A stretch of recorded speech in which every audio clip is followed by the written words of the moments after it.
This one's an Englishman too. He just plays the French. He's fun to watch. I love Frenchmen. They are so sensuous. It's hard to imitate how sensuous they are. The way they find the right spot. Just like the South Americans. Once I had a lover, Horacio de Benedetto. He was from Brazil, but once he was a leftist revolutionary. He was like Che. He's never bathed or cut his hair or anything.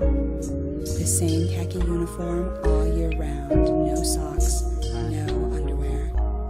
Now he sells garments in the Far East. Hong Kong, Shanghai, Singapore, but that's okay. He's still a revolutionary of what he's doing. Opening up new markets and stuff, mind-blowing. This one here seems to enjoy 5 fingers up, and his weenie sometimes feels warmer than usual. It's my job, anyway, to make them feel right.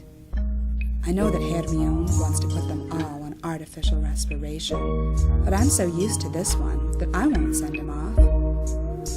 She hates me for that, but I don't hate her. Hermione makes me wet sometimes. It's a fatal attraction because I like Horacio de Benedetto too from Brazil, presently deep in red China. And I love Englishmen who play Frenchmen, even if they happen to be paralyzed. Like this thing here, Jean-Claude. I often think he's giggling when I give him his enema. That makes my day. I'm a simple girl. I came from a simple place, from simple people who lead simple lives, and I don't want any trouble. All I want is simple pleasures. Like this maggot, this worm boy, if he'd come alive, if only to light up a cigarette. Maybe he would one day. I know that he has a lighter, tricky devil. He keeps it in his mouth, under his tongue. They found it on the x-rays, Dr. Arnold has told me. They just don't have the time to take it out. It's okay, just right where it is. Tricky devil. I know that he knows that Hermione's patient has a cigarette and a cigarette holder too, up in his popo. Yikes. I know. He wants both. And God help me, I'll aid him in any way I can. At that moment, he gets the lighter out of his mouth and the cigarette holder out of the Yorkshire pig's popo and inside mine.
happened at a dinner party thrown by Monsieur, the Minister of Agriculture, in honor to the Ambassador of Peru. Beautiful table, set with flowers exotic and candles. Just as I was deciding which cheese would go with the blackcurrant jam. It was probably the mushrooms in a salad, or one of those charming pickles. It felt like a very delicate sort of orgasm, almost. Then I just could not move anymore. I was paralyzed in an instant. I fell on the table. One of the candles set my hair on fire, and I could not move a finger anymore. I did not lose consciousness for a second. I could see and hear perfectly, maybe even a tiny bit better or differently than before. But I lost the power of speech. I can't talk. It's as simple and brutal as that. Once I was an extrovert. Now I am totally turned inward. I don't like to be like this, but enjoy I must. If I would not enjoy being alone, I would go crazy. I am afraid of that. I'd rather suffer and enjoy the pain than would risk of going out of my mind and not finding my way back anymore. I want to understand what is my situation about and why did it happen to me. I don't want to lose my intellect. I want to save the eloquence of my thinking. I want to see a system in all this, or the total lack of system, which is the same. Then, but only then, I want to draw a conclusion. My conclusion. If I can come to an absolute understanding of the mode I am in, that would be like a slap in the face of fate. A final, unarguable conclusion would give sense to my life, retrospective and onward. Then, but only then, after I reached this conclusion, I could afford and accept madness. Then, but only then, would I take madness in its full glory. Until then, I keep on analyzing what there is for me in this motionless universe of mine. It's a challenging task. Meanwhile, I have fallen in love with madness, who is constantly playing games on me, even when she is giving me my enema. As a matter of fact, the only time I feel she is reciprocating my feeling towards her slender being is when she is giving me my enema, twice a day. Her name is AquaMarina.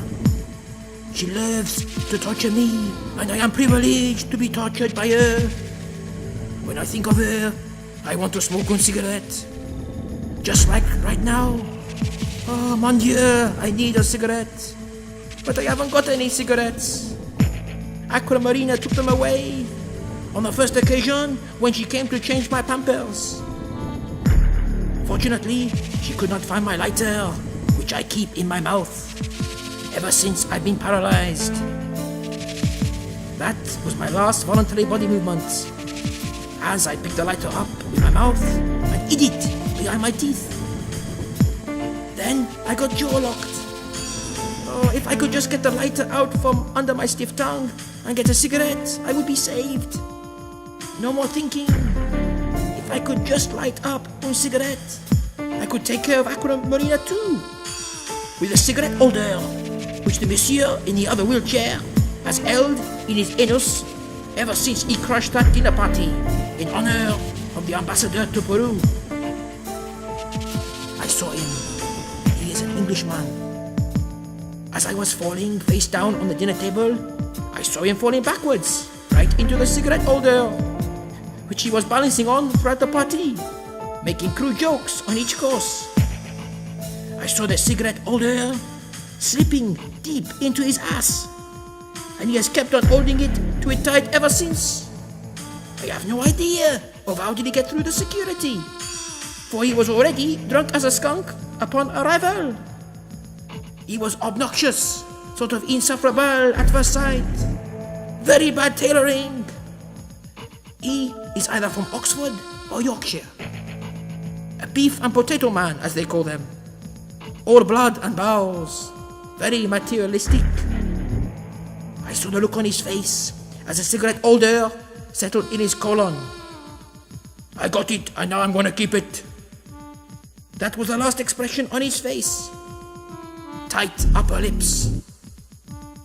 I believe he has a cigarette too, hidden somewhere in a fold of his many pockets. I can smell it.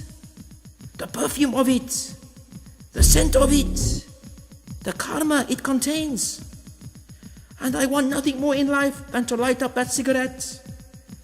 I would gladly give my sanity for having untalk. I must focus all my mental powers on breaking the chain of physical paralysis and get out of this wheelchair at once. Tout de suite.